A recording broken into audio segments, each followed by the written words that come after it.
মুহূর্তে দেখতে পাচ্ছেন আমি দাঁড়িয়ে রয়েছি গোবিন্দপুর রেলগেটে। এই গোবিন্দপুর রেলগেটে রেলগেট থাকা সত্ত্বেও গেটম্যান কি করে এত বড় দুর্ঘটনা ঘটাতে পারে? একটা ট্রেন যাওয়ার পরে আবার ট্রেন আসার পরে যে এই অ্যাক্সিডেন্টটা ঘটেছে। একটা টাটা সমুদ্রে স্কুলের বাচ্চাদেরকে নিয়ে যাচ্ছিল, একদম মর্মান্তিক ঘটনা। দেখো প্রচুর মানুষ কিন্তু এখানে দাঁড়িয়ে।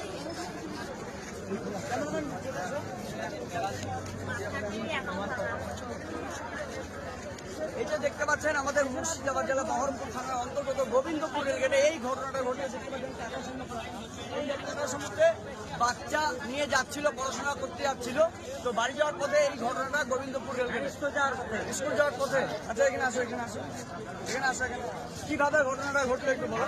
বলতে গেলে যে একটা ট্রেন চলে গেছে।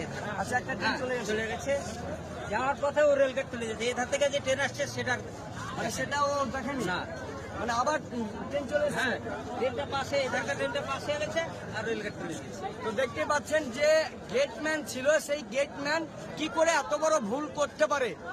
ট্রেন আসছে কি না আসছে ওনার কাছে খবর আছে, ওনার কাছে টেলিফোন আছে, তার সত্ত্বেও উনি এত বড় ভুল কি করে করতে পারে? আর এতগুলো বাচ্চার জীবন চলে গেল। আপনারা এই ভিডিওটি প্রচুর পরিমাণে শেয়ার করবেন। আর রেলগেট যে দেখতে পাচ্ছেন সামনে কিন্তু মসজিদ আছে, সামনে কিন্তু প্রচুর মানুষ আছে, এখানে সবাই স্পটে দেখেছে কি ঘটনাটা ঘটেছে। তো আমি এই খবরটা প্রত্যেকটা সাংবাদিককে বলবো প্রচুর পরিমাণে শেয়ার করবেন।